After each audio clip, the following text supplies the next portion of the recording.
if you're using feature toggles in your application, it would be useful to manage the state of those features, on or off, outside of your application using a service of some sort.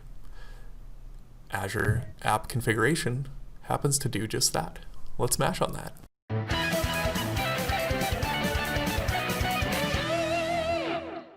Hi everybody, and welcome to another episode of the Asp.Net Monsters. In today's episode, we're going to come to the culmination of our series on Azure App Config and on feature toggles. We're going to bring everything together almost as if this was planned. Almost. It, in fact, was not, but sometimes things just work out that way. So you can tell that we're professionals, that things come together even though we don't plan them. That's right. So I'm going to just do a quick recap on the application itself. We just have a very simple feature called Recent Posts that displays a list of news items on the front page, and we're turning that on or off based on using the Microsoft Feature Management library. So as Simon said, we do have a few episodes where we've talked about this already, so definitely go and check that out. We'll have the links down below. But just as a recap for the application, the way it's currently configured, the feature is targeting only specific users and insiders. So right now, if I were to log in as Simon, we would see the recent posts on the main page. How do you know my password? Shh. Okay, so the feature's there. If I log out, it's not there. And if I log in as myself, I don't think it's there either. I'll just see if that's still working the way I thought it was. Yeah, so not there for me. Let's log back in as Simon, since that'll be my test for the...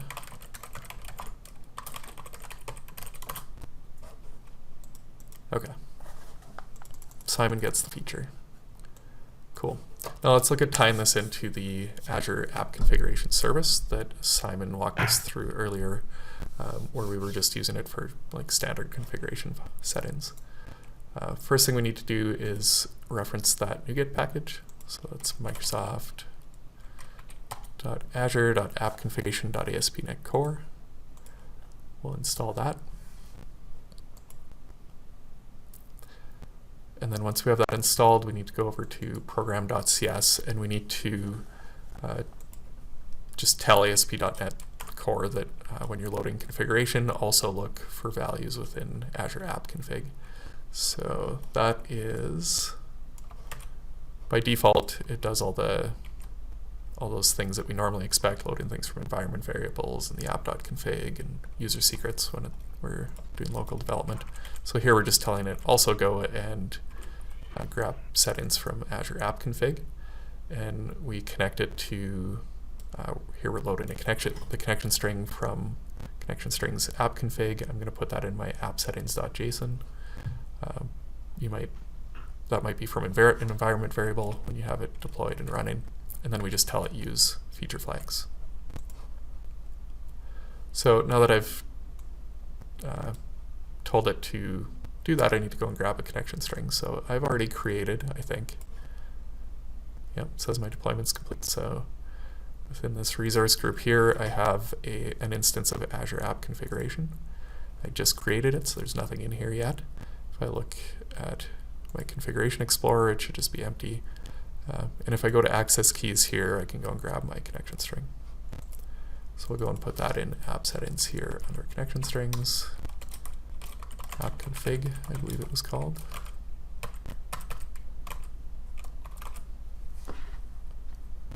Okay. We've got that wired up now. And one other thing that we need to do is go and add a piece of middleware. So in our startup.configure method, right at the beginning here, we're going to say use Azure App Configuration. This is just a piece of middleware that allows us to go and by default it's configured for every 30 seconds. It's going to go and look for new values from Azure App Config. So we can configure that value. We'll change it to a different time span. We'll take a look at that once we get everything else running. Okay, so let's run this now. and we're still logged in as should still be logged in as Simon, and we haven't set anything in app config yet. So it should just default back to whatever was in our app settings.json file. And we can in fact see that the feature is on. Let's take a look at what it takes to add that feature now to our app config service. So flipping back over to the portal here. Under operations, there's a tab called Feature Manager. And within here, we can just add our feature. You can see that it says there are 0 feature flags loaded. We'll add a new one here. The key that we had in our app settings was feature management. Recent posts? Is that what? Sorry, it is recent posts. Thank you. And we can give it a label if we're targeting different environments, for example, or a description. We'll just leave that all by default. And now the feature is set to off within app config. Okay, so the feature's off, and if I come back and run the app again, logged in as Simon currently.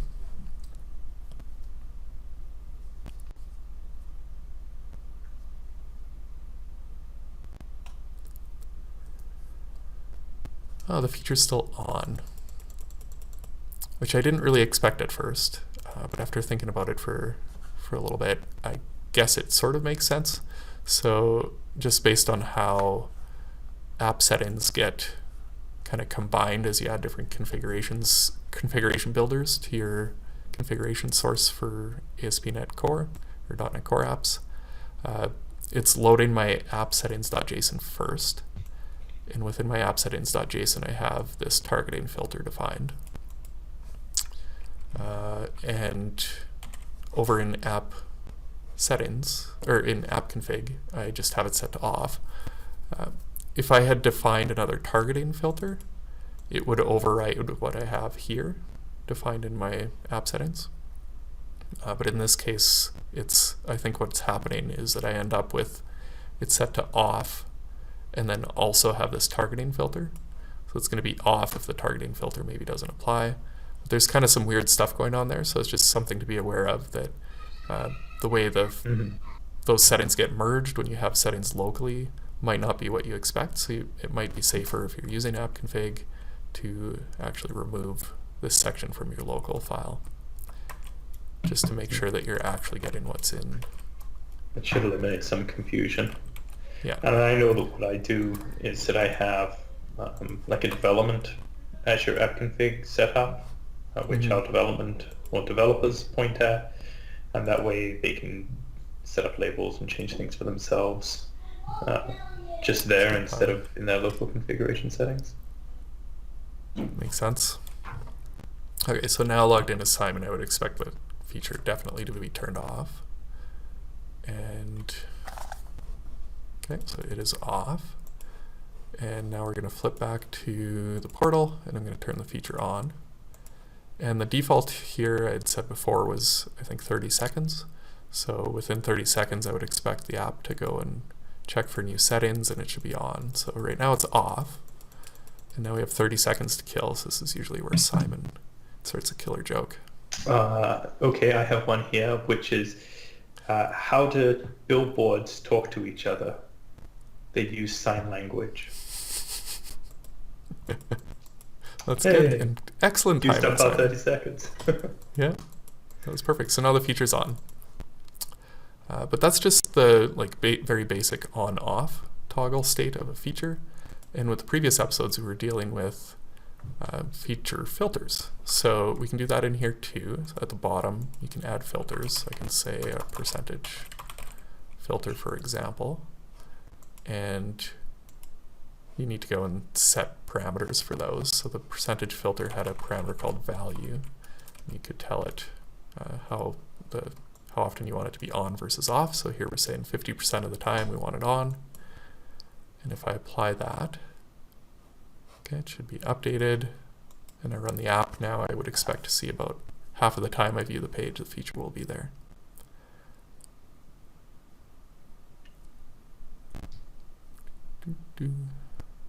Off, off, on.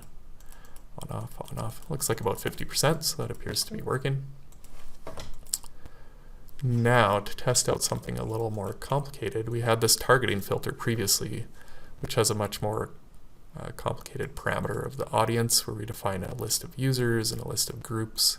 So we're saying if it's Simon, that feature's always on. If they're members of the insiders group, 80% of them get it on, and otherwise nobody sees the feature.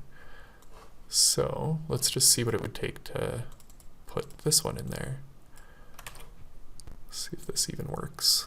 So we go to, we'll edit this. So you can see now the toggle state, instead of just being off and on, is now off and conditional, because we're using filters. So I'm going to remove my percentage filter and add a targeting filter.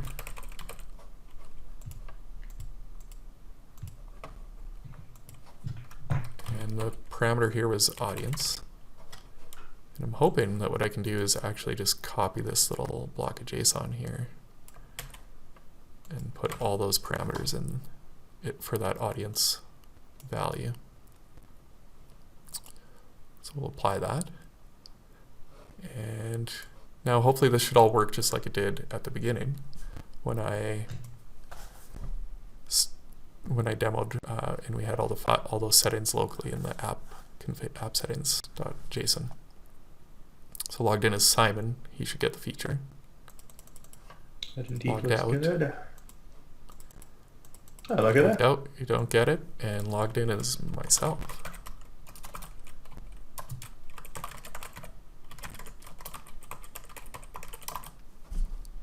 I shouldn't get the feature. Fingers crossed. There we go. It's Okay. working. And now if something goes crazy bad, I can just come back in here and toggle the feature off right away. It's fantastic. It's super And- useful for people. Yeah. Last thing I wanted to show is how you can change that cache expiry up. So to tell it how often it should go back to app config and see if the feature is still enabled.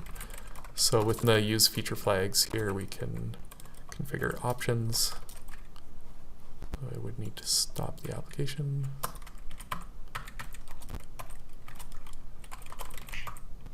Options. Okay, so there's a cache expiry time, which we can set to a time span. So Mm-hmm. I also seen Set- there that you can set the label too. yes, and that's how you were targeting like different environments and stuff, right? Mm-hmm. Yeah, so the way I have this thing set up usually is that I'll have an environment variable that has the environment in it, and then I use that to pick the label. Yeah, You can actually grab the yeah, that works too. environment name here from the hosting environment. So development or production.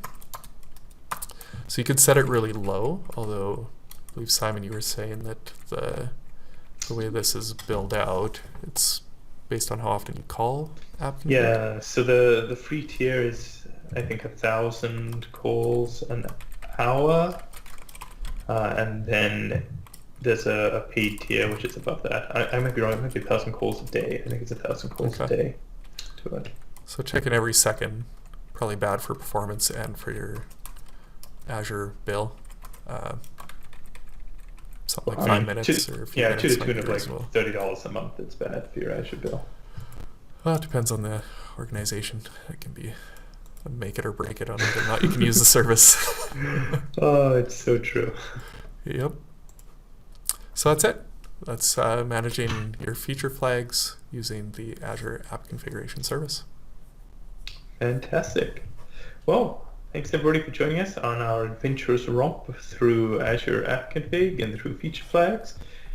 We hope that you enjoyed it, and you can like, comment, and share the video, and we'll see everybody on next week's episode. Bye. Bye.